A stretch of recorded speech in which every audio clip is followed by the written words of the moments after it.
Hi, everybody, and welcome to another episode of the live stream edition of the Double 18 podcast. I'm your host, Stephen Negishi. Thank you for joining us on this Thursday night, and I hope everybody is doing well. One more day to go before the long Labor Day weekend, and a lot of people, if you go to school, are probably already done with school or have graduated. So congratulations, and for those of us who are not, one more day to go before the 3-day weekend, and perhaps at around that time, most people start taking a long-winded vacation. So anyway, I'm going to bring in my guest tonight. She has been with us previously. This is her third appearance on my live stream to discuss about the Chicago Bears.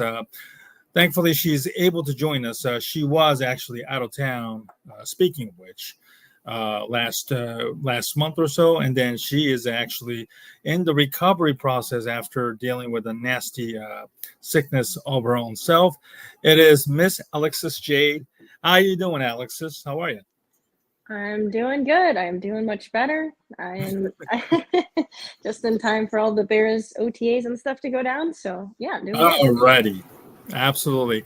So about a week ago, we learned about the brand new schedule that was released in the upcoming season. Obviously, a lot of hoopla was made about the Bears and the amount of, the primetime games that they are expected to make this year. But if you look at the schedule, Alexis, it turns out there's only about 3 games for the Chicago Bears on national prime time. When you look at the Bears' schedule and the amount of primetime games that they're on this year, is that enough? Or do you feel like the Bears may have gotten a little hosed despite all the hoopla surrounding this team, in your opinion? I don't think they were hosts. I mean, I can see why people think that, but honestly, I mean, we weren't that good last year. We won 7 games, but they base it off of the previous year. And also, I know Bears fans and national media are all hyped for Caleb Williams and everything else, but we kind of still have to prove it to earn a spot in, primetime games. And we still got 3 of them. And I mean, technically, Thanksgiving and the London game are also kind of like primetime slots because no one else is playing during those times. And we Right. still have games that could be flexed in towards the end of the season if we're doing well that could end up being prime time. Exactly. The week 2 game against the Houston Texans, that is a Sunday night game. Certainly, it is quite an intriguing game, and I'm about to pull up the schedule in about a little bit right now. But when you look at the 3 games in prime time, you have the Houston game, of course. Mm-hmm. That's week 2. That's a very early game against a reigning AFC South team that is coming off a playoff appearance a Yes. year before. The Bears. It's hard to believe that Houston and the Bears were actually on the same level 2 years ago when they finished the year. The Bears had the number 1 overall pick. I believe Houston had the second one. Thankfully, because the Bears got the number 1 pick largely due to Texans, who beat the Colts on the last game of regular season in 2022. Bears got the number 1 pick. The Bears, as we all know, traded that pick to Carolina and got a massive haul, which helped accelerated the rebuilding process of the Chicago Bears. And certainly that is one of the key storylines in that game, along with CJ Stroud versus Caleb Williams. And then the other prime time game, of course, is Thanksgiving game against the Detroit Lions on the road. It's not a surprise that the Bears have gotten the the Detroit Lions on Thanksgiving. The Bears came close to sweeping the Lions last year. If it wasn't for that blown lead with about 4 minutes left in that game. Of course, that Lions game last year was played about 4 or 5 days before the actual Thanksgiving. So certainly that will be brought up, unfortunately, in the fresh in the minds of a lot of Bears fans. And then the Monday night game against the Minnesota Vikings, Week 15, a fairly late game. We all remember the Bears went up to Minnesota and put up a snoozer until the very last moment, where the Bears managed to beat the Vikings on the last second field goal by Cairo Santos. Again, they go up to Minnesota and face the Vikings team, and the Vikings are a team in transition. So hopefully the Bears will have a better luck this upcoming year, and then that the Bears will have a better record than the Vikings entering the game. And certainly with the late season game, your hope is that the Bears have something to play for, on that Monday night game, especially, with the division rival and then late in the season. So of all the three, primetime games that we've mentioned right there, which one kind of intrigues you the most in the order? I would say, honestly, I would probably say the Texans, because I feel like it's week 2. Yeah. So I feel like we're still going to be pretty, the offense especially is still going to be going through working out their kinks and having a lot of hiccups. But I'm kind of curious to see how we stack up against them. I would be even more intrigued if it was like towards the middle to the end of the season when we're actually more in a rhythm. But I think that one, because, CJ Stroud obviously had a great rookie season last year. And technically, when you look at what's around Caleb should have an even better one. On paper, right? So I'm curious to see what that matchup looks like. It's a kind of a weird schedule, first half and the second half. You open a season against the Tennessee Titans, which, Titans is a team that is in transition. They fired their head coach, Mike Vrabel. Right. Obviously, the team that is in a clear transition with Will Levis is at quarterback. They drafted J.C. Latham at tackle to protect Levis. They've moved on from Derrick Henry as well. They have Tony Pollard that they signed from the Dallas Cowboys. This is a team that, quite technically, Alexis, you could not have picked the right opponent to get off on a very good start. Because if you remember last year, one of the biggest pet peeves I'm sure you've had, with the Bears and myself, is that there were a lot of reports that Matt Eberflus and his coaching staff really didn't, ramped up the snap count for, his starters. And we remember the opening game against the Packers. The Bears were just completely, annihilated, and and that really set the tone for 2023 season, because we were so mad about the lack of preparation and everything. Just were completely.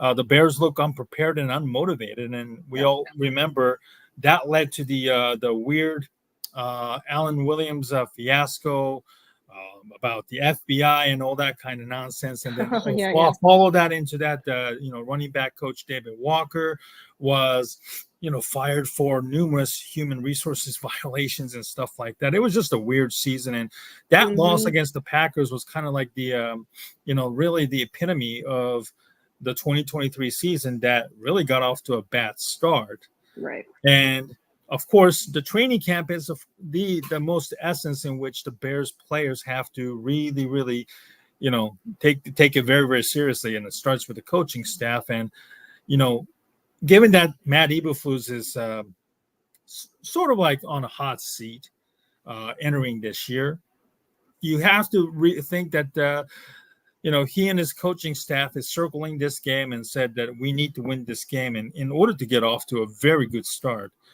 in the, a brand new Caleb Williams era, don't you think? Oh, yeah, I would think so. I wouldn't say it's like I know some people have said, oh, that's a Bears win. I don't know if I feel that it's a guaranteed Bears win. Week 1 is funny and anything can happen. Yeah. But it's definitely, and it's also the Titans. I think it's a decent matchup opponent for us to go against week 1. So if Right. we're not prepared like last season, it could be starting the season with an L. So it's definitely, we need to get off to a better foot this season than we did last season. But, you know, Right. it's not going to be an easy game. I think it's going to be a good starter, but, you know, we got to prove ourselves there. Yeah, absolutely. I'm not exactly saying that this is a a guaranteed win by any stretch, because of what we saw with the Bears last year. It's important that Matt Eberflus and his entire coaching staff learn from their mistakes from last year, starting with the training camp and their approach, OTAs, and then with the rookie quarterback this year, you're going to have to make sure that he gets as much snap as possible without exposing himself to hits and injuries. That's normally likely happen during preseason game that knocks your fortunes and your optimism. If God forbid Caleb Williams is hurt and has to miss several games to start. Let's hope not. Let's hope not. Let's not hope that. Let's not hope so. But the worst case seems to always happen with the Chicago Bears, and I just hope that the Bears are fully prepared. And knock on wood. Absolutely. For the sake of this franchise, the fan base, and more importantly for Matt Eberflus and his coaching staff, which we will get to in a little bit. But it's a weird schedule. You start the first 3 games with the AFC West. AFC South. The Tennessee Titans, Houston Texans, and then Indianapolis Colts. 2 games on the road. And then following the Colts game, you have the Rams, Carolina, and then the Jacksonville Jaguars in London. Now, what would you think that the record on the paper right now, and what would you say that the record you want to see the Bears to be in order to have a successful season, in your opinion, at this point right now? I mean, I would say it's hard to put it into like a paper term successful season, because we could have maybe a successful start would be the best way to I mean, if we can win at least like 3. It's hard. I was gonna say if we could win at least like 3 of the games for our first stretch there before the bye would be ideal. 500, Right, but at the same time, I really do think that this team, especially this offense, isn't hitting its stride until mid-season. Probably after that bye is when we're going to see them kind of come back strong, which is when they need to come back strong. But I mean, if the defense can really hold stuff down and allow the offense to only have to score minimal points to, or allow the offense to make some mistakes early on, we might squeak out with like 4 wins in this beginning. Like, it really could go either way. But yeah, I think a successful start would be at least 2 to 3 wins, which sounds not like that many to probably a lot of Bears fans, but knowing that we have a rookie quarterback, a brand new offensive system, I think that's like reasonable. I'm speaking with Miss Alexis Jade, my guest tonight. She was a previous guest on our live stream to talk about the Chicago Bears. We're talking about the Bears and their 2024 season, the OTAs, and the other news and notes tonight. So after the bye week, thankfully against the Jacksonville Jaguars in London, this is where this, and then when you face all the AFC South teams in the first 6 weeks, this is where the schedule kind of gets interesting. You have the game against Washington, and then Arizona back-to-back, coming off a bye. The Bears historically have not done very, very well coming off a bye week. So that's one demon that they also have to slay if they want to have a very successful season next year. And then from there, Arizona game in November. And then New England game. This is obviously, the extra 17th game that was added. And then you face the entire NFC North 6 times in a span of, 8-9 weeks. Yeah. It's a crazy schedule, and I know that you know the Bears aren't the only team that is kind of dealing with this schedule quirk here. But based on what you're seeing so far, Alexis, the Bears certainly have a case to get off to a fast start so that they can have at least like a build up a confidence and equity entering a very, very difficult stretch of the season, which could ultimately make or break this team. For example, you have the Vikings, excuse me, the Packers, Vikings, and Detroit. This is basically like 3 games in a span of what, 11 days? Yeah. Yeah. And then you have the 49ers on the road as well. And then you play the Minnesota Vikings again, the Lions, and then the Seattle Seahawks. Monday night game in the Minnesota. This is the Thursday night game, Prime Video one against the Seahawks at home. And then they finish out the year with the arch rival, the Green Bay Packers, just like they did last year. So do you kind of find it awkward regarding this scheduling? You have the division rivals within the 11 games, and then you also face here the Minnesota, Detroit, and then also Seattle within like a 10-day period in this one. Do you think that this type of schedule quirks, whatever the reason that they're offering, is going to help build the team, help build the team, or do you think it just kind of hurts the team because you have so many in-division rival games within a short span of time? I mean, it's definitely quirky. Like, it's a weird Mhm. schedule, but I mean, like, I would like to stay on the positive side and say that this can help the team if after that bye, with the offense, is finally starting to turn the corner and everyone is starting to get it more. Caleb Williams is getting more comfortable. The biggest question mark is injuries, which is the same for every year. But when you have this gauntlet of a second half of a season, Yeah. if you have a few starters out, that is going to make it very, very tough. Um, so the only thing you can really hope for is that everyone is, for the most part, as healthy as they can be for that second half of the season, because I do think it could be a benefit to us and could help the team if we can string some wins along here. Mhm. And mic there for a second. If we could squeak out some wins there, especially against the division opponents, that's going to be huge for the team confidence booster. Yeah. But and for our record and getting into the playoffs. But yeah, if we face injuries, this whole thing changes. I think if we get any major injuries on the roster, it could drastically affect the way the rest of the season goes. Mm-hmm. Kind of go through the schedule quickly here. Maybe you could just kind of give your opinion on whether it's a win or a loss right now. Um, let's go with Tennessee, the opener against Tennessee. I'm going to be honest. I hope that the Bears get off to a real good, fast start after what they went through last year. I think getting off to a fast start is important. Oh yeah. I'm going to be biased and say Bears will win this game. I'm going to go with a win too. I don't really like to start us off with a loss for beginning of the season. I really Right, hope right. that I'm with you. I really hope that Flus learns from his past mistake of last year and this team is ready to go week 1. Absolutely. Week 2, Sunday night game against Houston. It will be a very, very intriguing matchup. CJ Stroud versus Caleb Williams. Since it's a road game, I will say that the Bears will take the loss on this one in a close one.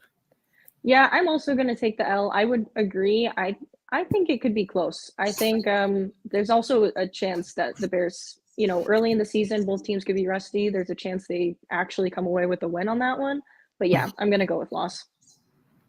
All right, the next game on the road in Indianapolis, a short trip for either one of us to make if they want to go visit, especially also from the Chicago fan perspective. Could be a big Chicago Bears fan turnout in Indy. Again, another intriguing matchup, Anthony Richardson versus Caleb Williams. Richardson, of course, missed a chunk of season because of the injury. I believe he is healthy now, attending OTAs at the moment. again, this will be a close one, and I'm going to pick an L. Maybe like less than a touchdown, because I think the Colts are no pushovers, especially if Anthony Richardson is healthy and is ready. So I will give this a W, but with a very small margin of win. Yeah, I'm gonna give this one a loss for the Bears. As much as I would love an Eberflus revenge game, oh, that's right. That's another story. I do think it's gonna be close, but for some reason right now my gut's just telling me that this is a loss. Okay. All right, and then a home game against the Sean McVay and the Los Angeles Rams. It's going to be a very intriguing matchup. Eberflus defense against young Sean McVay's offense strategy. I am going to say that this is a home game. If the Bears are coming off 2 back-to-back losses in the AFC South, they have to win this one in the worst way possible. I hope that Caleb will be more comfortable and has a full grasp of the offense by then. I'm going to pick this one in a close one, a win for the Bears. It's going to seem like I'm copying you, but I actually think this is a win for the Bears too. I know a lot of people are predicting this one as a loss, but yeah, I expect to potentially lose the other 2 games. And I kind of think, like you said, at home, I think this game's going to rely on the defense, but I'm really not all that scared of the Rams defense. So I think if our offense can start to get it together by then, a little bit more than, week 1, I think we could squeak out a win here. Okay. Home game against Carolina again. Bryce Young versus Caleb Williams. The storyline of the trade and then the fleecing will likely dominate the conversation. I'm sure Carolina isn't taking it very, very well. Again, this is a home game here for the Bears. I'm going to pick this one an easy W for the Chicago Bears here. Yeah, I'm going to go. I think something would have to go very wrong for this to be a loss. Caleb Williams has to throw 5 interceptions for this one to not not be a win. Right. Carolina is a much improved team, but not enough in my opinion. Not against our defense either. I'd be shocked. All right, and then they go to London to play the Jacksonville Jaguars. It's obviously Jaguars have played twice a year. They have a lot more experience, certainly from a traveling perspective, and also playing there in London. The last time the Bears played overseas in London, we remember the game that they had a lead and then blew it against the then Oakland Raiders. I just hope that what we did or what we didn't do right in that trip 4 or 5 years ago certainly can be a learning experience, and maybe it's probably smart for the Bears to probably get there early, get to the the climate, and then also the time zone differences and everything. So, but I will say that as much as I hate to admit this, Jacksonville's experience in London probably might edge this out in a close win for Jacksonville, in my opinion. So this is an L for me. I'm going to actually go with the Bears win on this one. This is, correct me if I'm wrong, but this is the Jaguars' first London game of the season, right? This is their second one. I believe so, yes. So, yeah, because I think their second one is the next week after that. So right. The Jaguars will also, even though, yes, they're definitely experienced with playing there, this will be their first game of the trip too. So I feel like it's kind of as even as it could be playing them in London. Yeah. And I'm really not all that worried about our defense against their offense and our offense against their defense. I think if you look at the personnel matchups, we on paper are better. So I think I'm going to go the W for the Bears on this one. All right, we enter the bye week. So you have so far 1, 2, 3, 4. So you have the Bears at 4-2 here with the back-to-back losses against Houston and Indy. I have here I have it at 4-2 as well. So we enter the bye week here, same record. And then the last game of October is against the Washington Commanders on the road. Again, this is a very intriguing storyline because you have Caleb Williams making his trip back home. He's from the Washington, D.C. area, as we all know. And then you have Williams versus the quarterback that a lot of people thought that should have gone number one or picked ahead of Caleb Williams, blah, blah, blah. It is Jaden Daniels. Hopefully the bye week did the Bears very good. I know typically in the last couple of years, the Bears got a lot of late buys for some reason. Yeah. So I hope that the bye week, makes them refreshed and ready to, tackle the last 10 remaining games here on out. I will pick not the Commanders. I'll pick the Bears to win in this one. Yeah, I'm also going with the Bears. I think it's a little risky after the bye, but I do think after this bye is going to be the big turnaround for. That's the perfect timing when you have a rookie quarterback and a new offensive system for everyone. That week bye is like a good time in the schedule to have time to recoup, go over what's working, what's not, and then come back for this gauntlet of a second half and like turn things and get going. And then the following week, it is another road trip, this time to Arizona to face the Cardinals. The Bears and the Cardinals have had some interesting games in the past. We remember 2006, Devin Hester's punt return that helped them beat the Cardinals. We also remember the 2018 game where, they went to Arizona. That was Khalil Mack, who had a massive game and really allowed the Chicago Bears to win a very, very close one. It was like 16-14. It was like really, really very close for the Bears. Arizona certainly is a lot better team, compared to last year. I think they're well improved. Kyler Murray is certainly expected a lot more than what he has given so far. This could go either way, to be honest. But again, if the Bears want to make the playoffs and if they want to be taken seriously, you have to win these types of games on the road consecutively. So I'm going to say W, very close. I'm going to go loss. I do think the Bears can win this one, but I think there's always some fluke moments in the schedule where you think on paper you should win and you don't. So yeah, I think I'm going to go as this is the weird game that we lose and we shouldn't. I see. Gotcha. And then the following week, the Bears are back home against the New England Patriots. Again, Caleb Williams versus C.J. Stroud. We're going to hear some crazy stories about should the Bears have taken Drake May over Caleb Williams, blah, blah, blah, yada, yada, yada. It's a start, a new era in New England, but still, I think coming into Chicago, I think the Bears will get this one in a heartbeat. Yeah, I mean, looking at their rosters, and I'm high on Drake May. I've always said that I really like Drake May as a prospect. I think he needed a little bit more work to be pro ready than Caleb did, but I liked his upside. But this Patriots team, their roster is nothing compared to what the Bears have talent wise. So yeah, I think this, especially at home, this is a Bears win. All right, let's hope so. And then you have back-to-back home games against the NFC North opponent, the Packers and the Vikings back-to-back. Listen, the Bears have to win, and I do predict that the Bears will beat the Packers this year. Whether it's just a simple oil change or whatever.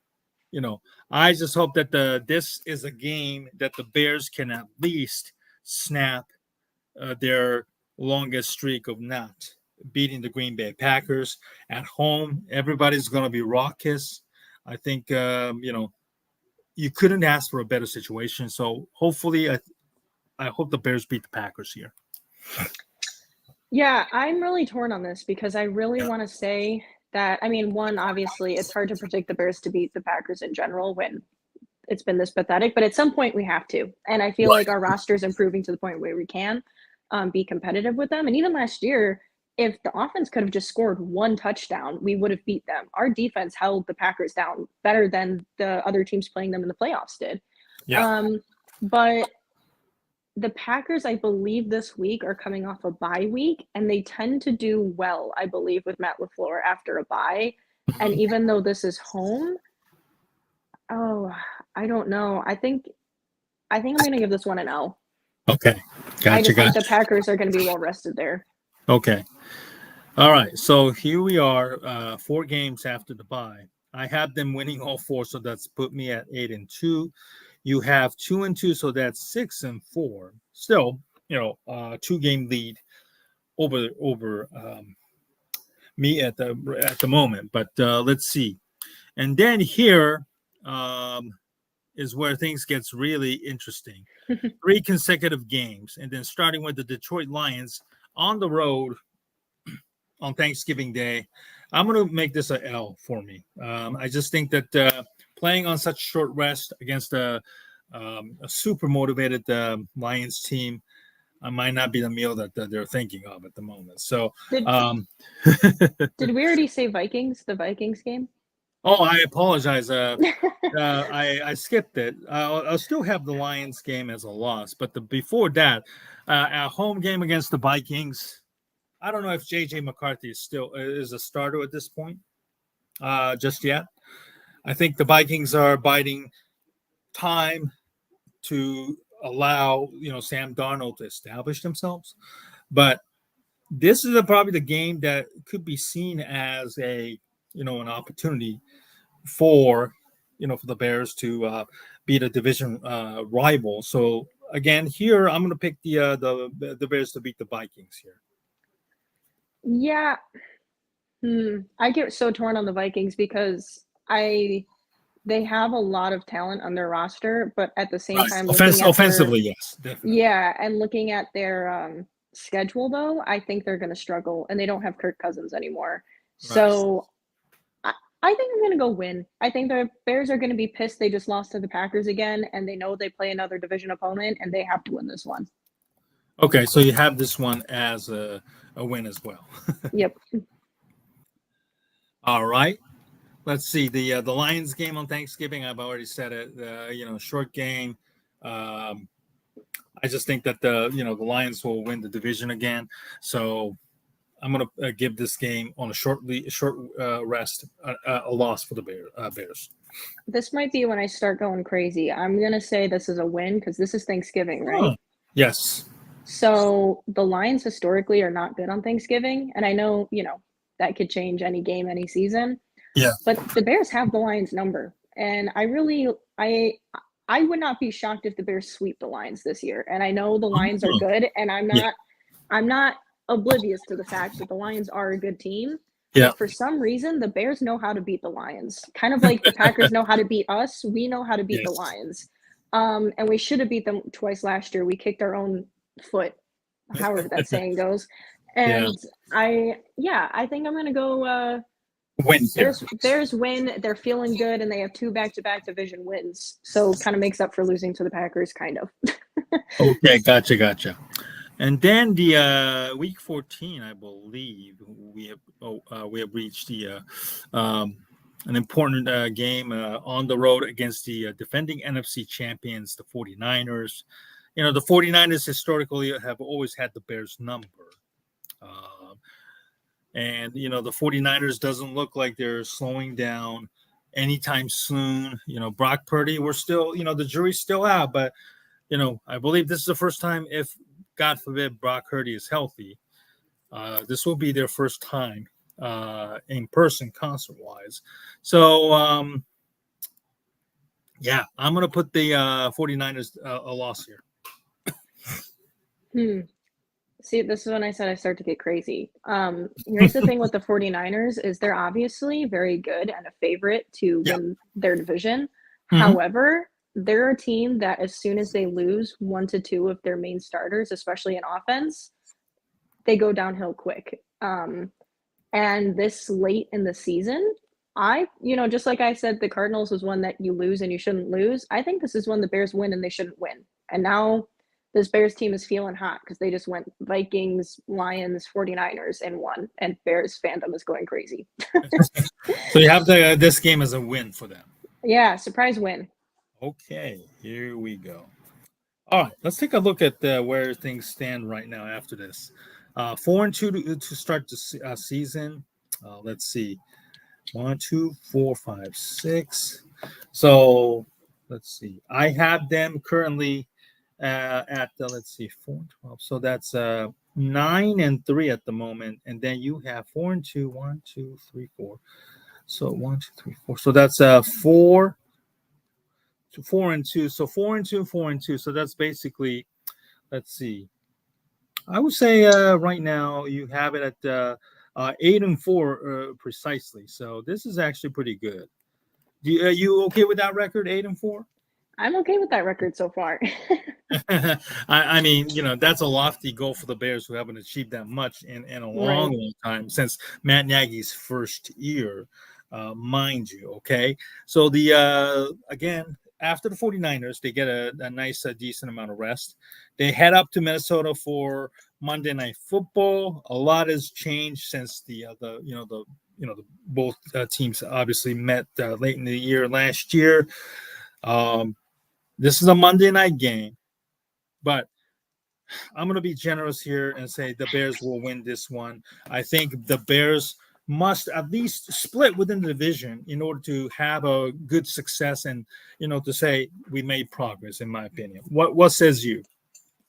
Yeah, I'm gonna go with a loss on this one. As much as I want to see Caleb Williams and this Bears offense, win on prime time, I'm hoping it's close, but I think it's gonna be an L. I'm gonna split with the Vikings. Okay, and then they play, let's see, the Vikings again on. I'm sorry. I've already mentioned the Vikings. So the last three games. My apologies here. So the Lions, Seahawks, back-to-back home games before they finish the year, against the same Green Bay Packers. So it's going to be a fight to the finish with this much difficult schedule compared to rather somewhat of an easier look, in my opinion. So the Lions at home, I know you said that you want to be able to see them, burn and stuff, but I hope, since I put the L on the line, against the Bears on the towing, I hope that the Bears will come through in this one. I'm really debating having the Bears sweep the Lions here just for fun. I will I make it think you even still and win the division, even if the Bears do. yeah, I guess I'm gonna go L just to keep it fair and say we split, but I really do think the Bears could potentially sweep the Lions. Okay, we'll keep that in mind. And then the Seahawks game, the day after Christmas.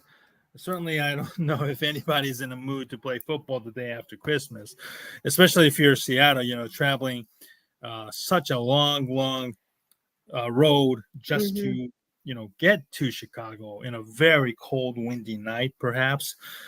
I like Mike McDaniel hire for the Seahawks. I know a lot of people do seem to like his hire, but it will be very interesting to, see how much of a fatigue factor, and then the holidays, a mindset that the Seahawks are in, especially if they're, in the if they're trying to also make it to the playoffs, just like the Bears are. So in order Mhm. to do so, I think the Bears have to win this one.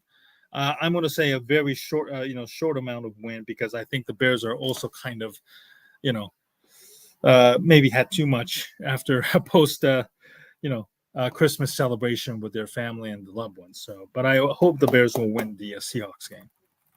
Yeah, I'm gonna go win for the Bears. The Seahawks, they have quite a few talented players on offense, but I think this one might be the Shane def- Striking, yeah. Shane Waldron certainly knows a thing or two, of course. yeah, we have a little bit of an advantage, and it's home for us. And I think the defense kind of holds their own in this one. Yeah, And we might be playing for a playoff spot right here, or yeah, an trying to, who important, yeah. knows, maybe trying to win the division if we're that lucky. So yeah, I'm gonna go with a win. Okay, and then finally, closing out the 2024 season on the road against the Packers, just like last year. I mean, I know you picked the Packers to lose at home, so I like to think you're going to pick this building and convert it into like a Sears, certain things of that nature. But I hope that I'll just say, it would be nice to spoil the Green Bay Packers again. Like Seattle, the Bears and the Packers could be competing for, Yep. maybe a playoff spot, in my opinion. And if God forbid the Packers are at first place and competing for the NFC North. not just for the NFC North, but for also number 1 or 2 seed Oh, yeah. in the playoffs, my goodness, it would be nothing more satisfying than watching the Bears knock off the Packers on the road. If the Bears beat the Packers and the Packers do not make the playoffs, God forbid, that would be a sweet revenge. I will say, I'll give this a W here. Yeah, I think something is going to be on the line here. Whether it's the Bears trying to get in, the Bears stopping the Packers from getting in, it's going to be, like you said, fighting for the 1 or 2 seed. It's going to be something. And I think this is finally, it took, however many games, 12, this will be what, 12th game playing the Packers where they have 10 wins against us in a row. So Yeah.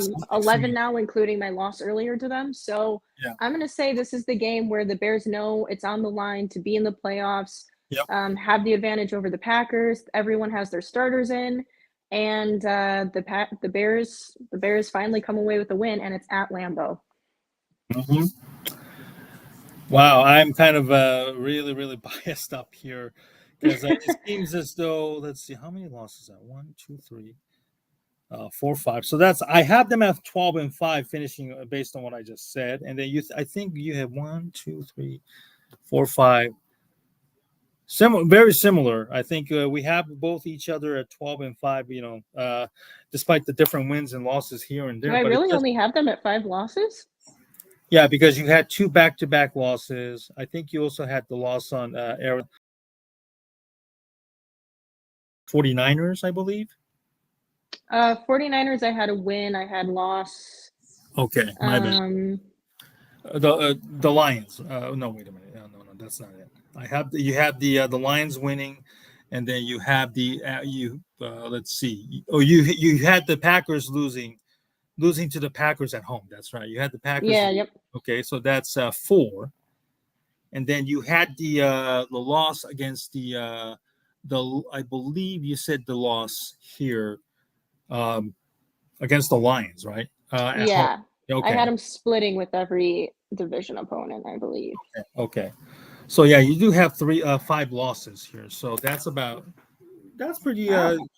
12-5. Well, you said you were gonna go crazy. So I mean, Well, I didn't true, but I didn't think I only had 5 losses, which is kind of surprising because looking at when I was going through picking them, I was really trying to be like, right. Fair of what's a most likely loss, or let's give us an extra loss that I don't think we should lose, and somehow ended up at 12-5. So maybe I am delusional. I'll take full responsibility too, because I have a little bit of a homerism here. So 12-5, that's not bad. I hope at least the Bears are good enough to qualify for something with that record, because I know the Lions are, favorite to win the division, and the Packers are still, head and shoulders above the Bears in terms of, based on what we had to deal with the last 5-6 years. Well, I'm not going to be mad if they finish a little below that and go like 10-7. Yeah, well, I won't either.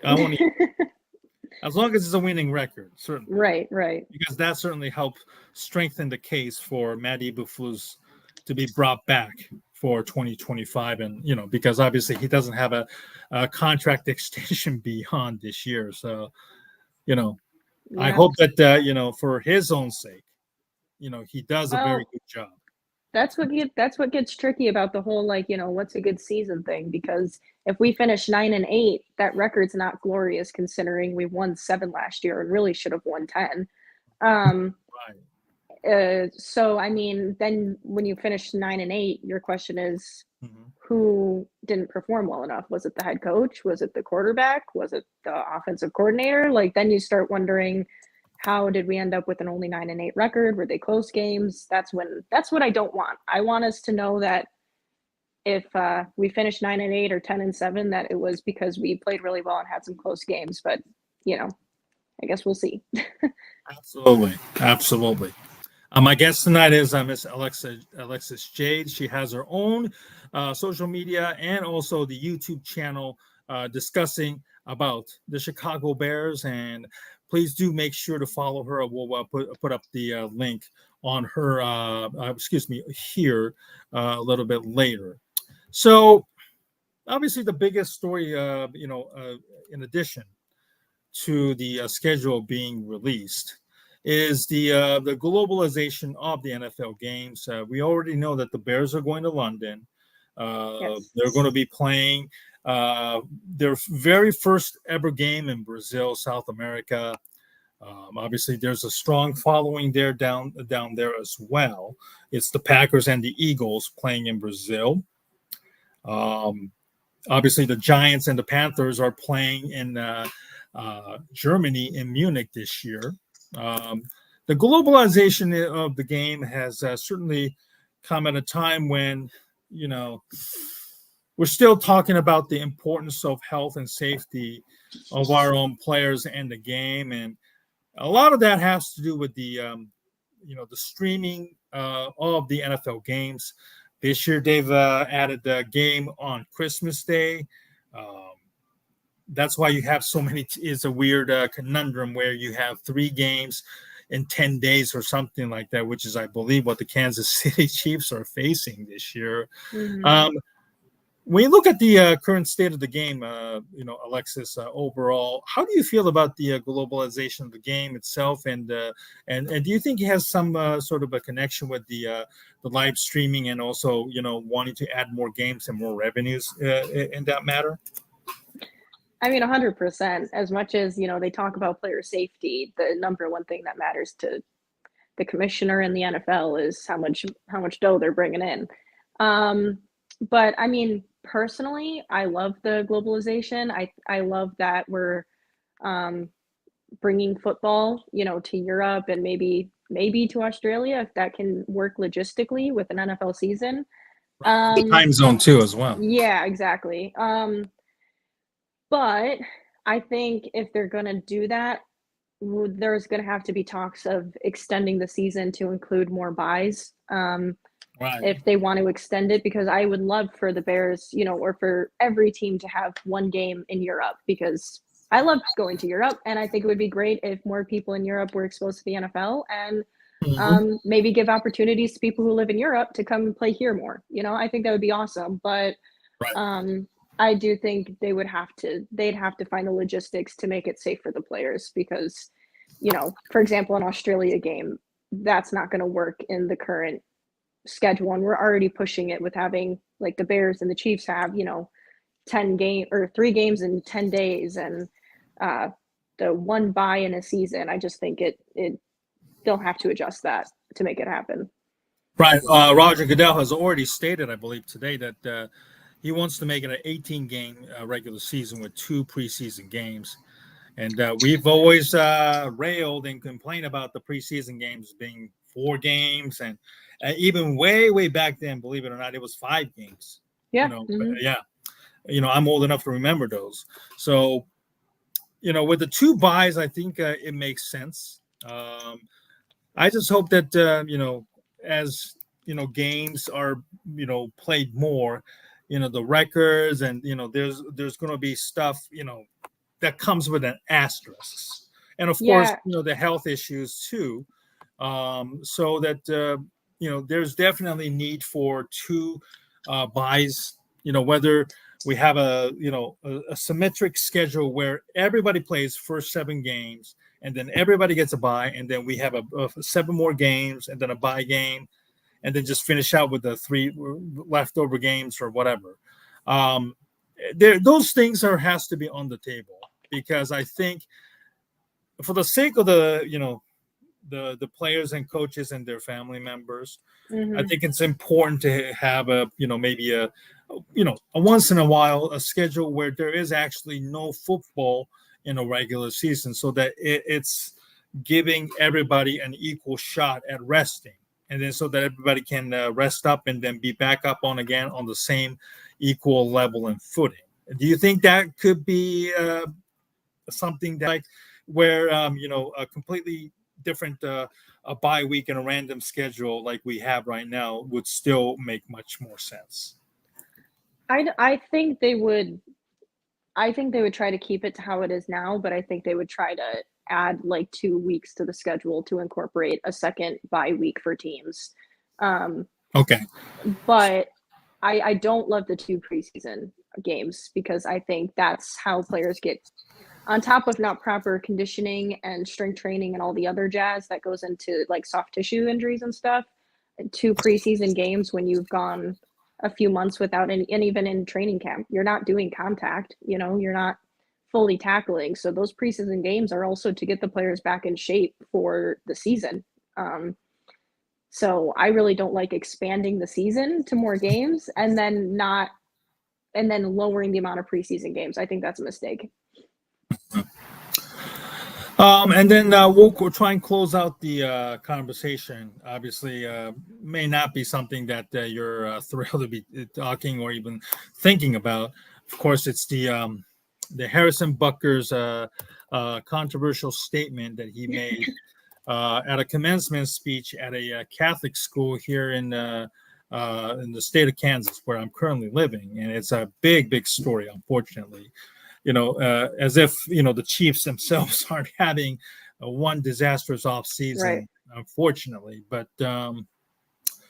let me ask you, as a woman, you've you're a football fan, and you have your own channel and you have your own followers on social media. Certainly, unfortunately, I've seen you, not immune from some jackass coming after you and attacking you, for your football knowledge and your opinions, just because you're a woman and stuff like that. How do you truly feel about Butker's comments during commencement speech, and how does that impact you? How does that make you as a woman who follow football and then have your own channel talking about it? I mean, I obviously didn't agree with about everything he said. When it came to the woman thing, when it came to him insinuating that like the LGBT community is part of the whatever he said, a sin that's celebrated, or whatever his phrasing was, like I don't agree with anything he said. He was also speaking to a conservative college where a lot of people held probably the same values of him, which is why he was asked to speak there. Right. So like, context matters in that sense. And, it's freedom of speech. People can express their views. And if that's what he believes, then that's what he believes. And, it's hard because, people will take away what they want from it, right? They'll say, oh, all he was doing was talking about family values and that's what's important to him. And if that's what you took away, then fine. Like, I can understand that viewpoint. For me, I didn't agree with certain things that he mentioned. Yeah. But like, I don't know him. I'm not friends with him. And if he's a good person in real life and isn't like being disrespectful towards people in a general sense as a human, then, like, we don't have a problem. I don't agree with his viewpoints, and I don't think I would ever actively try to like get to know the person. Yeah, like I would never want to really be associated with him. Not that I ever would. He's an NFL player. No one should. Yeah.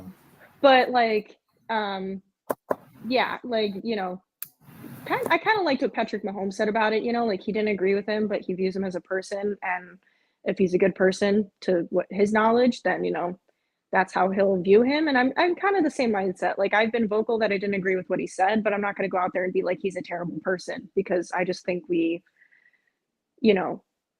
have different viewpoints, and who knows where he's coming from with those viewpoints.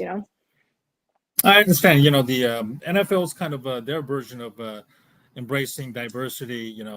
Patrick Mahomes' comments, as well as Andy Reid trying to be a little more confrontational yesterday, saying he has certain things that he doesn't like about the media and then what they say. Goodell came out and spoke about having to oversee 3,000 players, and then he can't police them all, and that's what makes this country great, blah blah blah, yada yada yada. The idea of a diversity, and it seems as though it's kind of really doesn't make much sense at all. from my own perspective as an Asian American person, especially in this month being a little bit, an AAPI Heritage Month. Right. Certainly, the purpose of starting this live stream more than almost 2.5 years ago with Ken Fang is obviously, we wanted to combat, Asian racism that's spiked during COVID. I know it impacted a lot of people, and it's still very much out there, unfortunately. But, the diversity part of, having to having to put up with the people like Butker, and then also accepting as long as he or she does their job, despite the horrific things that they said. It's kind of very, very difficult, and maybe obviously I'm probably immune and haven't been exposed to that kind of environmental side that much. What's the best way for you to kind of I know you touched a little bit, but from obviously from a non-football person or non-football environment, how would you kind of deal with this type of conversation? Because it's unfortunately happening all over the place, especially in this day and age now. I mean, that's hard. I mean, I'm going to always have certain values and things that I believe in and things that I stand for. Yeah, and if me too. people don't align with that, that's their prerogative. That's what they choose. Whatever they choose to believe is what they choose to believe. If we don't align on those values, I'm probably not gonna associate myself with someone like that, because what do I have to gain? We don't have any common values, that there's no relationship there that can be formed.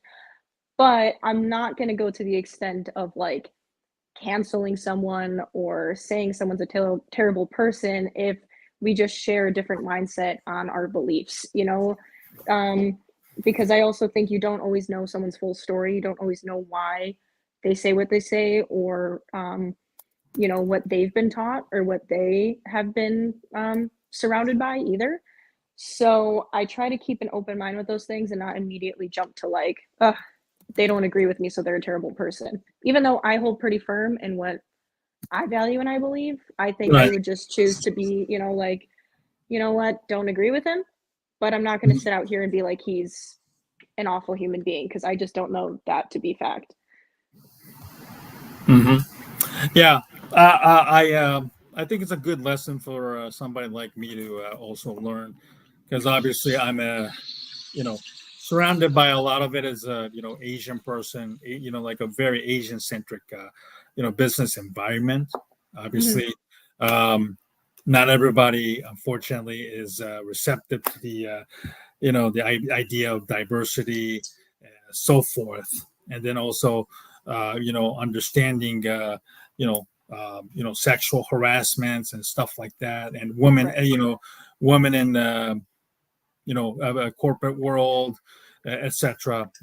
Asian countries, unfortunately, always rank at the near bottom when it comes to women in politics, as well as the women in business and advancements and so forth. But I'm not one of those people, having been, travel different countries more or less, worked in different countries over the years.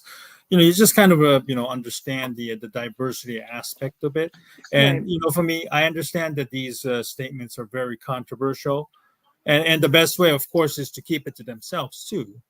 And, for me, at least, I won't have to open myself to criticism or even attacks by those who are probably, rabidly disagreement over what I think is the idea of a diversity and the, openness versus people, who want to embrace it, like what Harrison Butker did. So, for me, I think,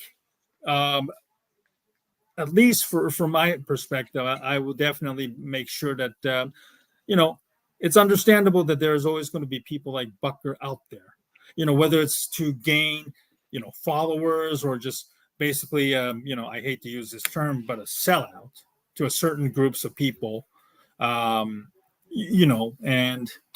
I think Mike McDaniel said it best, when he was asked it the other day, you better believe, if that's who you are, you better believe and run with it, Right. I don't think, I don't think you're saying that in the spurt of a moment. I do believe that, there's a saying, if they show you who they are, you better believe it. And that's the side of Harrison Butker that many people did not know about, other than the fact that he's a kicker for the Kansas City Chiefs. And as much as I hate to admit it, he's a very good kicker. Obviously he does his job. So there's the aspect that Patrick Mahomes was saying, as long as you do your job, we're going to support you. But certainly I know a lot of people that might not seem that's not enough, because he can hit a ball, he can kick a ball, he can throw a ball. Certainly I know maybe somebody even within your own circle, especially females, that probably thinks that those types of statement is a cop out and it's such a weak sauce. What do you think? Yeah, I mean, I don't really think it's I think there are things that, like I said, when I hold true to like what I believe in and everything else, like of course I'm always open to other people's opinions, and I'm not going to sit there like stubborn and be like, no, you'll never convince me. But when it comes to things that I like truly believe in and value, like that's what I'm going to hold on to. And there are things that people may say if it's like, something that's very controversial that maybe like crosses the line, then I'm gonna be like, yeah, no, you can't be saying that.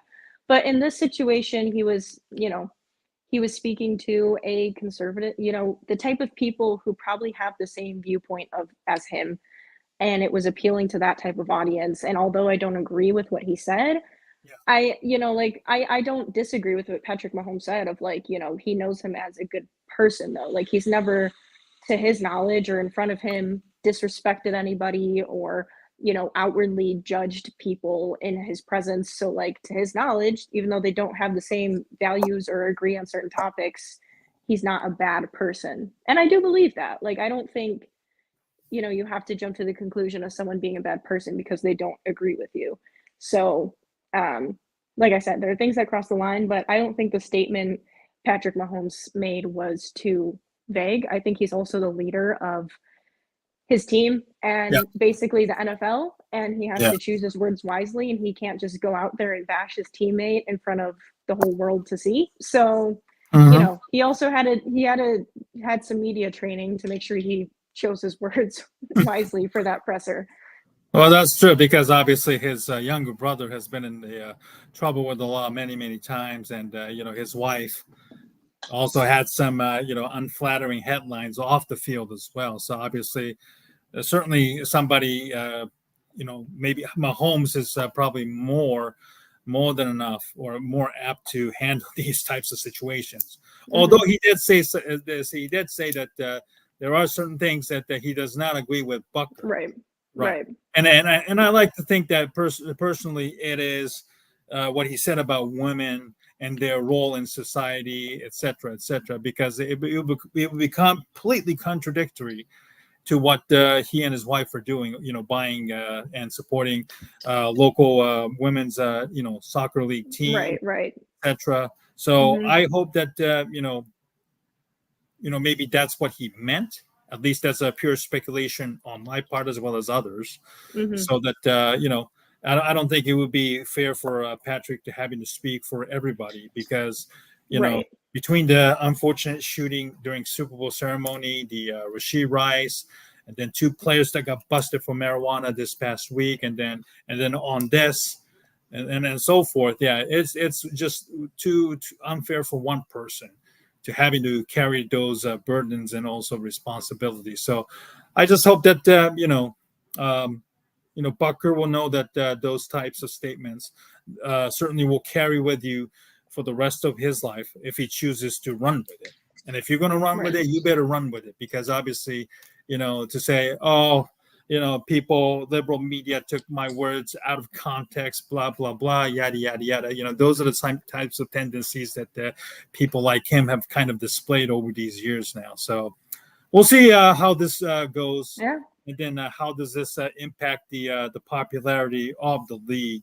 You have people like him making these types of statements at a time when the Chiefs have benefited so much. And I didn't mention this, certainly with the Travis Kelce and Taylor Swift dating so much, last year.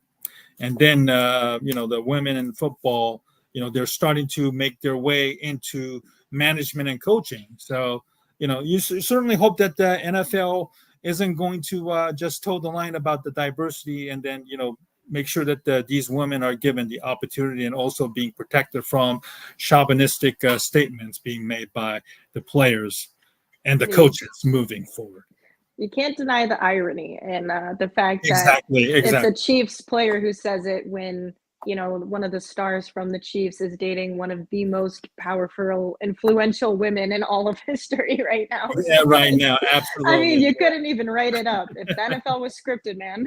Exactly. I'll be very curious to see, if how Kelsey handles it, how Taylor Swift handles this moving forward, etc. So, anyway, I appreciate your time, Alexis. And, if you've never followed Alexis on her channel, there's the link to all of her YouTube, X, and then Instagram, so forth. When do you plan on recording another YouTube video? Well, I have one recorded. I haven't posted it. That was a live stream, right? Editing room floor, but I have another podcast, hopefully this weekend here coming up, to do one. A live one. So yeah, I have another video and a live coming up this weekend, I think. Well, make sure to follow her if you're, big on diversity and wanting to give women in the sporting world and sports media a shout and support that they deserve without being an ass and being a sexist. So, make or sure you could be an ass too if you want. I mean, if you want to comment on my videos, all it does is I don't want people like that. Hey, all it is doing is bringing more traction to my comments. If you want to blow them up with disliking the way my hair looks, be my guest, because YouTube will love the amount of comments the video will get. So I mean, don't do that, but also you're only helping me out if you do. So well, on that note, we'll end the show tonight. Alexis, thanks for your time, and I look forward to having you on again. Maybe when we didn't get to the OTAs, unfortunately, but we'll look at the OTAs and then also the latest 1920 Hallis Hall Drive that came out tonight. Yep, and then we're going to take a look at it, and we'll probably eventually find out if the Bears are going to be selected for the HBO's Hard Knocks. When is not the one that the Giants announced? Chosen, but the actual one that they go through the training camp ones. I don't know. Hopefully they'll finally get to that point, and maybe they're having problems with the Bears and convincing George McCaskey to get on the board and then say, shut the hell up and just do this already, for God's sakes, right? Right. Yeah, because I feel like it's usually announced by now, unless I'm wrong. So it's taken maybe that they're trying to convince the Bears, and they might be trying to get some legalities of like, you can't film X, Y, and Z or something. Who knows? Yeah, which obviously is so ridiculous. Unfortunately, with this Bears and we already get so little content. They're on lockdown. Exactly. Well, we'll gripe about that in the next installment. But thank you very much. I know you were back from Netherlands, and you were dealing with the sickness last week, and I'm glad that you're feeling a little better. And then thank you very much for coming on tonight while you were on road towards recovery. So we look forward to having you on again very, very soon. Thank you very much. Yes, thank you for having me. And on that note, we'll see you next week with another installment of the Double 18 podcast.